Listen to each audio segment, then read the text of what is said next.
Anybody needing our services, by all means, send them our way. And I promise you that you're going to leave with more knowledge that you have before you walk through the doors. We're Metro's Small Business Enterprise Program.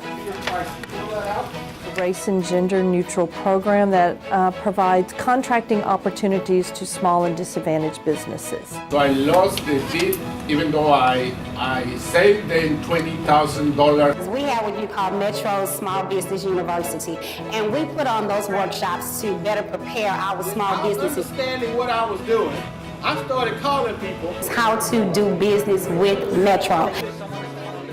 It gives them opportunities to meet the department heads for the services they provide.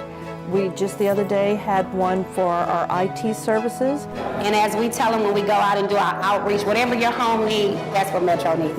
And by Metro having a commitment to the small business program, Metro is making sure that a small business has as much opportunity to receive a contract from Metro as your larger corporations do.